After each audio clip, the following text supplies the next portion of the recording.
So this is it. After 13 rounds at 9 different grounds and nearly 4,000 miles covered, I've finally reached the final of the FA Cup.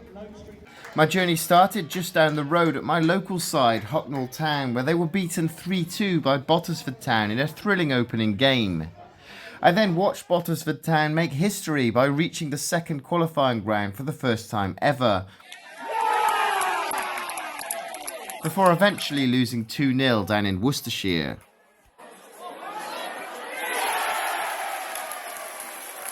I briefly followed Bromsgrove Sporting, Chelmsford City and Barnet before the competition proper took me down to Devon, where I went on another journey with Exeter City, who made it to the fourth round for the first time in 44 years. Exeter's run was ended by Premier League side Nottingham Forest after giving them a huge scare and taking them all the way to a penalty shootout. Penalties became Forest's specialty in the Cup as they went on to beat Ipswich and Brighton in the same way as they reached the FA Cup semi-finals for the first time since 1991.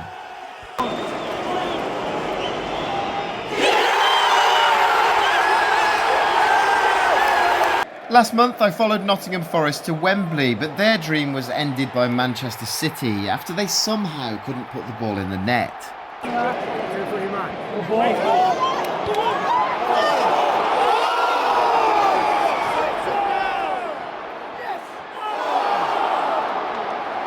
So, after watching 13 matches and adopting 7 different clubs, I followed my 8th and final club, Manchester City, to their 3rd successive FA Cup final, where they would play Crystal Palace.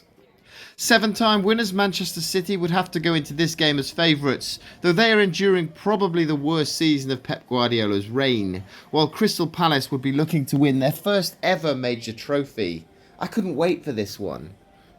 You can see both teams' route to the final flashing up on screen currently. One scored a lot of goals while the other had been solid at the back throughout.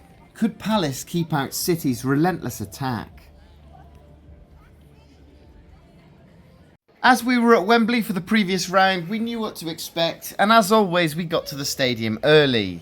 We were there 5 hours before kickoff, and as you can see in these videos, it was already starting to get busy. We checked out both fan zones,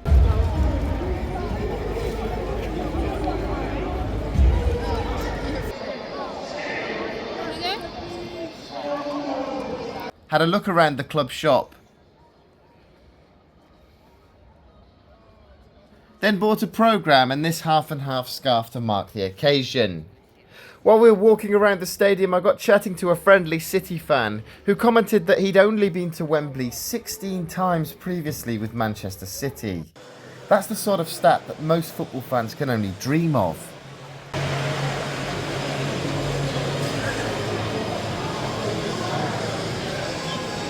In the semi-final, I'd been right down at the front and only a couple of rows back, whereas for this one we were way up high in the Manchester City end. I just love that walkout at Wembley. It's impressive and somewhat overwhelming at the same time. Just check out this view. I love it live. For Manchester City, coming to Wembley is just part of the routine, while for Crystal Palace it's a novelty.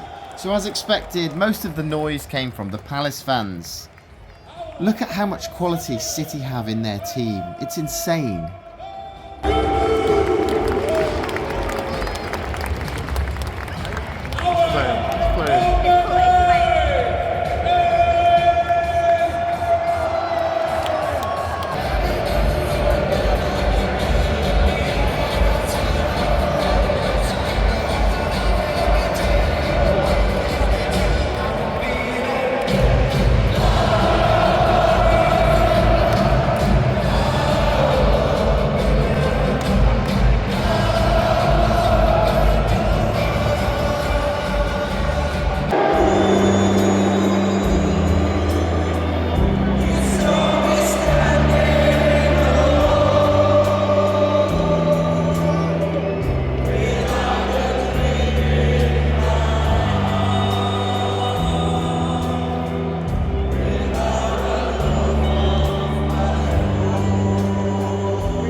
It was just unreal to be in amongst those flags and this atmosphere.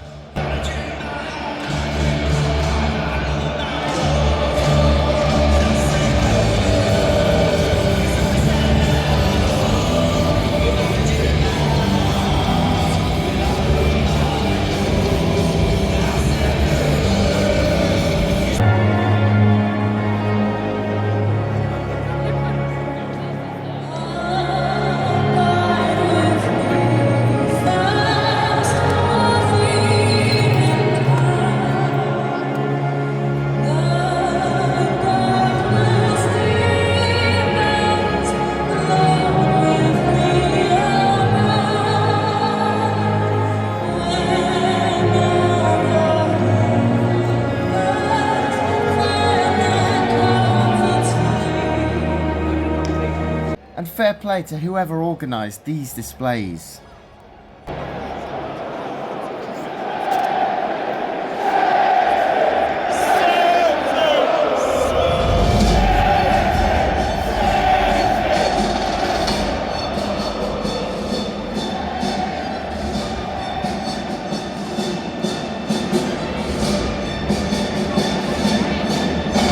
Just a kid with a hope and a love for the game. Barefoot and bold, no crowd and no fame. Started kicking ball on a small patch of grass, wearing my dreams like boots, moving so fast. The MSF Cup final, the roar of the crowd, the dream of a kid, now standing so proud. Because this isn't just grass, it's where I make my name. Just a kid with a hope and a love for the game.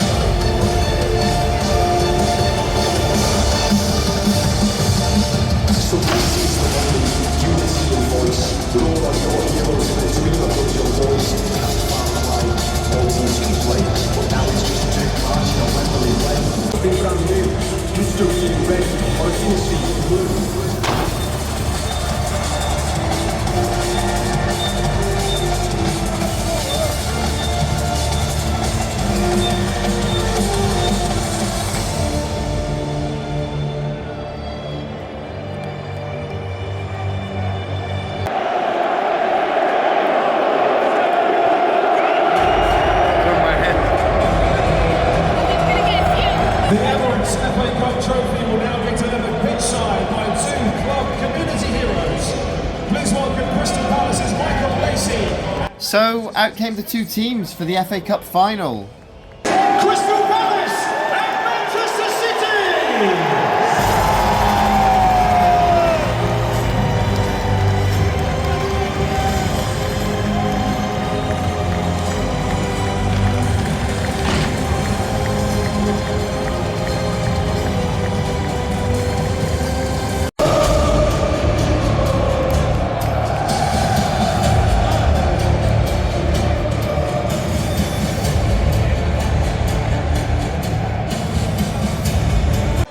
Being Welsh with an Italian wife, we have to admit we didn't sing the national anthem, but how can you not appreciate this?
And after Bottisford Town kicked off the journey at the RM Stadium 9 months ago, Crystal Palace get the 2025 FA Cup final underway.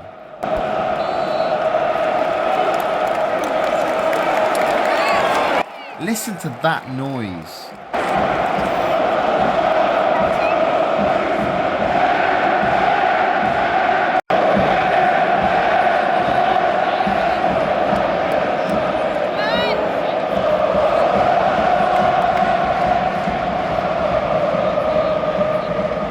As expected, Manchester City controlled possession in the early part of the game, but Crystal Palace held firm.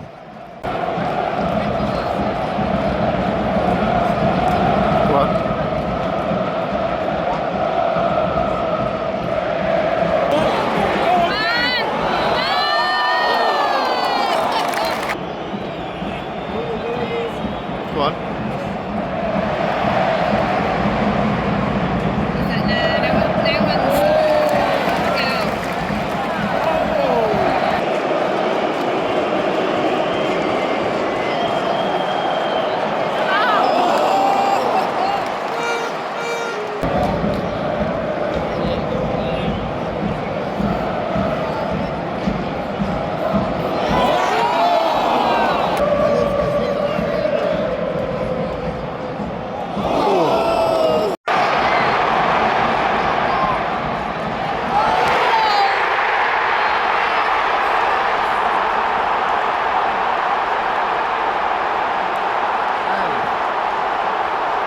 Totally against the run of play, with a lightning-fast breakaway, Crystal Palace took the lead through Eberechi Eze.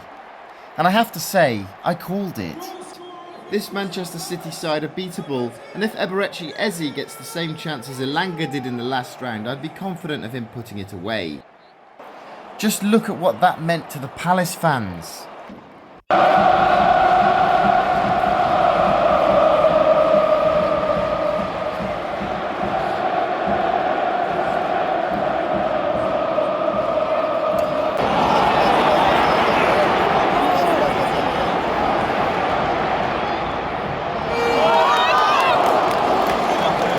Manchester City continued to dominate the game after going behind.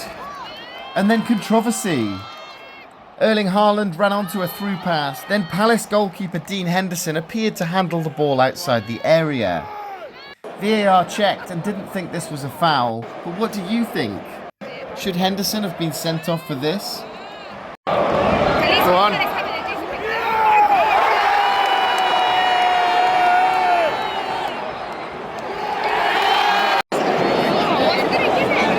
Then City were awarded a penalty after another long VAR check. It looked as though Haaland was going to take the penalty, but at the last minute he gave the ball to Omar Marmoush.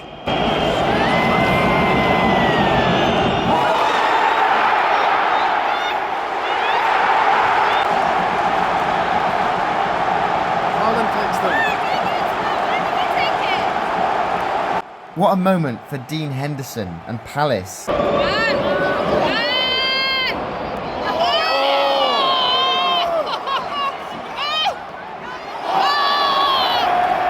So after a very frustrating 45 minutes for City, the halftime score was Crystal Palace 1, Manchester City 0. And surely City would score in the second half. They usually do after all.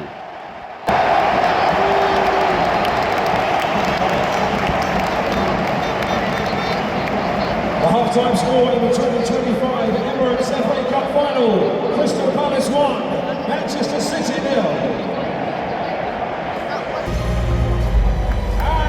Manchester City!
after review.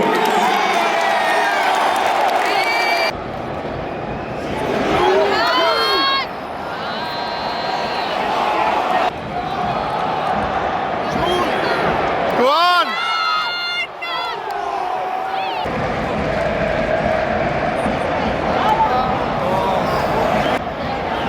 Go on!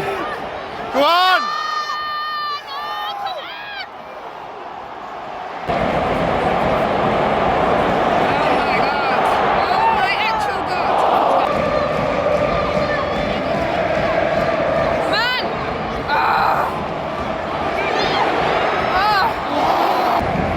Go on.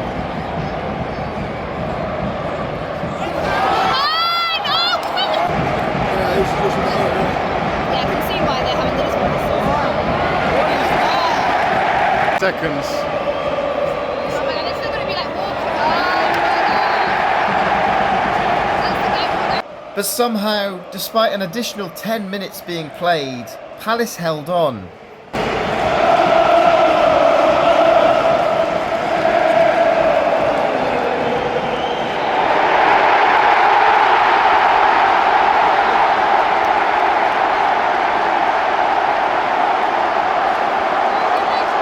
The winners of the Emirates FA Cup, Crystal Palace!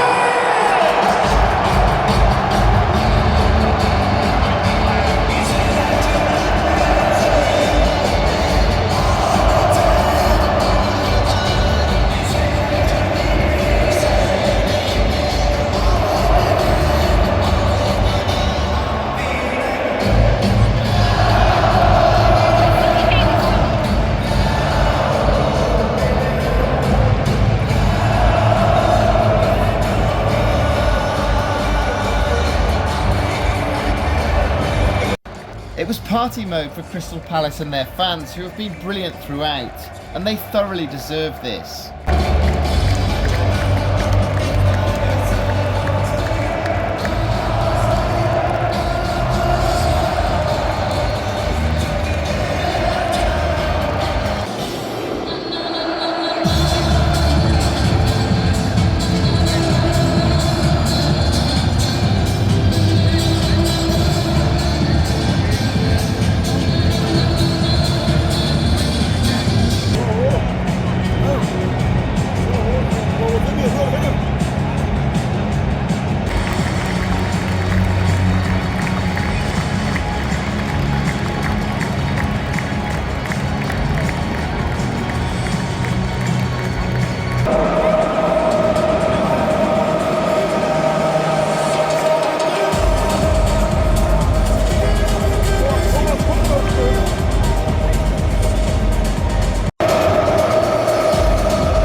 The winners of the 2025 Emirates FA Cup, Crystal Palace!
What a moment for Crystal Palace, and we got to witness the first major trophy in Crystal Palace history.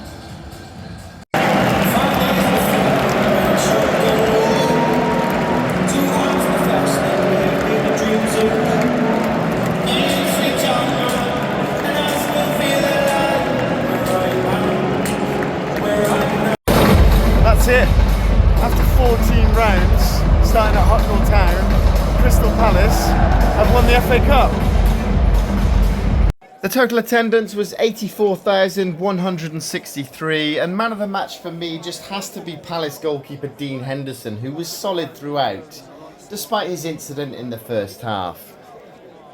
Congratulations to the 2025 FA Cup winners Crystal Palace. I'm so glad I chose this year to attempt my FA Cup Road to Wembley challenge, and I've really enjoyed everything about it. Well, except for the stress of trying to get tickets for the final, that is.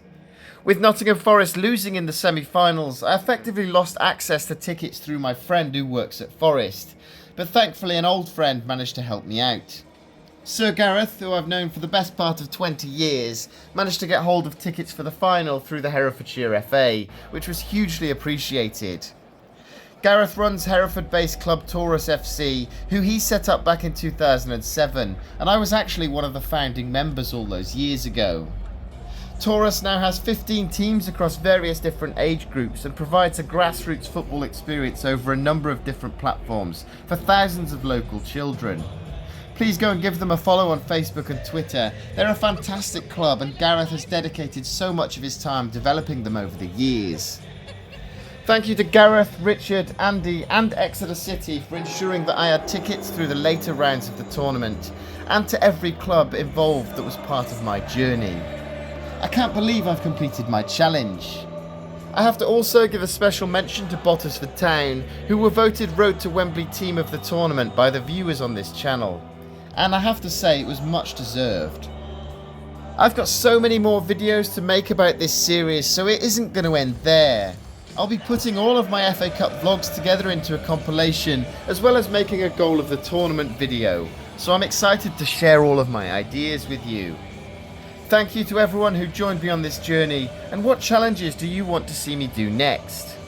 Let me know in the comments, and I'll see you at Nottingham Forest City Ground for the conclusion of the Premier League at the weekend.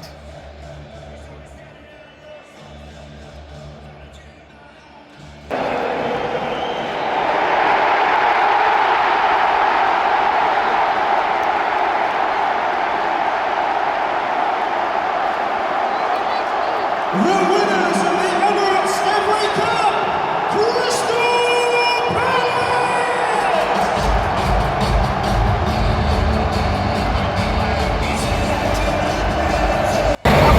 Road to Wembley, completed it, mate.